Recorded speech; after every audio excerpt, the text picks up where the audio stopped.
When you first walk in the door, down to the left, you have a fire extinguisher. If you kind of walk around the corner here, you have your slide in and out.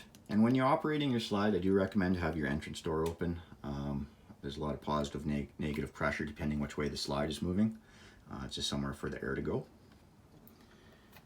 Lights, your awning in and out, and another light. Your kitchen sink, microwave. You do need to be plugged in for your microwave and your air conditioner to work. You have your range underneath that with your exhaust, fan, and light, and propane oven and stove. Back here, right by your entrance, is your converter. You have your breakers for your 110, fuses for your 12 volt, and on the door they are labeled which ones are which. If you do experience something electrical not working, this would be the first place to look. I pulled this cover off, and behind here is your hot water heater. So there's 3 valves here. Just want to show you for winterization.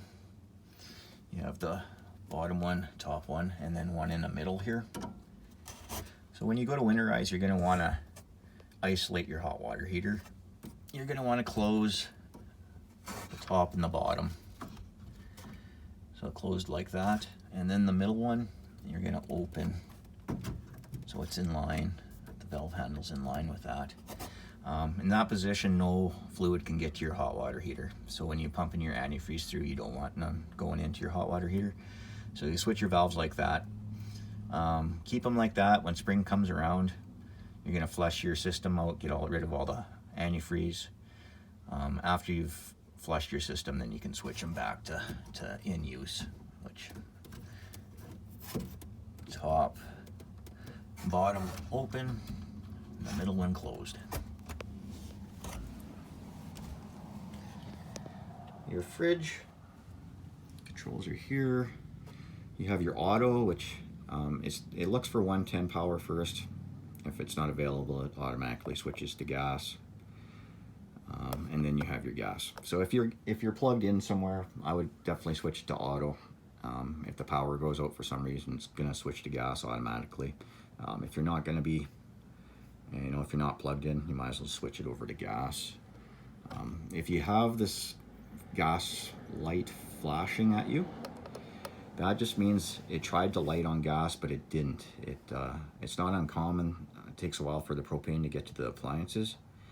If that happens, just simply shut it off and turn it back on and let it try to do its cycle again. It'll light up. And then you have your coldness settings there. Here you have your monitor. You can monitor your battery life and your tank levels.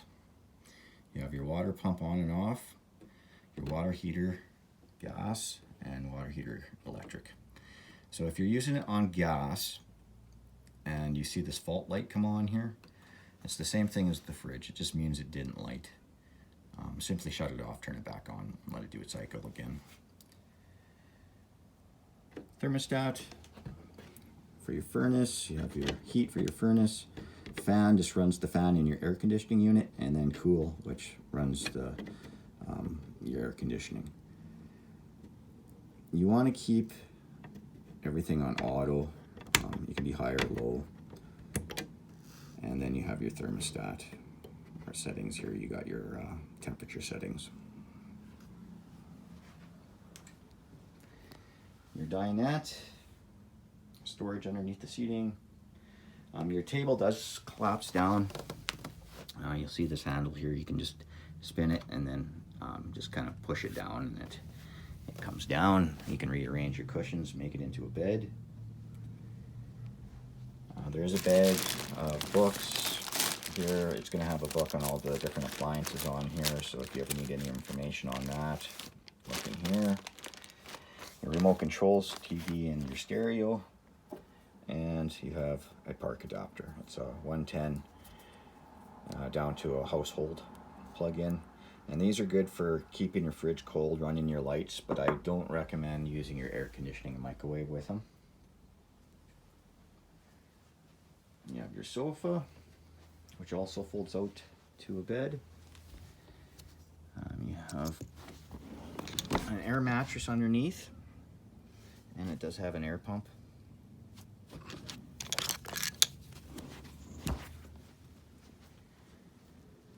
You have a couple recliners at the back, and I moved this one out of the way because in here is where your water pump is. And the water pump is right there. There is a valve for your winterization. So there's one valve here, and the clear hose is your winterization hose. And there's one valve right here, and this line here goes to your freshwater tank. So when you go to winterize, you're going to shut this one off that goes to your tank, and you're going to open this one here at your winterization hose. And then you can kick your pump on, put your clear hose into the antifreeze jug, and you can suck your antifreeze through your system.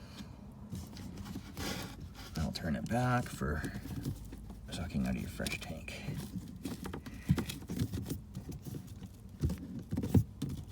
There we go.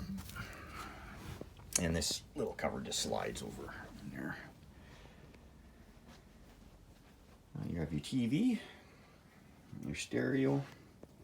These stereos are DVD players, so you can watch movies. You're connected to your TV. And also you have your speaker selection here. So you can run your different speakers. You can have them all on, or you can just have some speakers going, whatever. If you just want to have the outside speakers, you can just do that.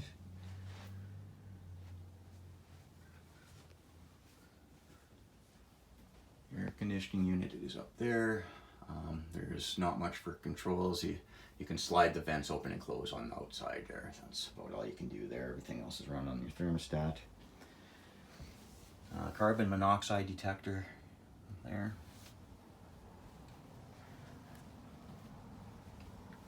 And we'll head up. Your bathroom. You have your sink, medicine cabinet, shower, toilet, and I do recommend RV toilet paper, and a vent with fan. And in your bedroom, you have an emergency exit window there, a mount for TV, and then you got your coax cable and your power outlet there for the TV. Vent. And underneath your bed is storage.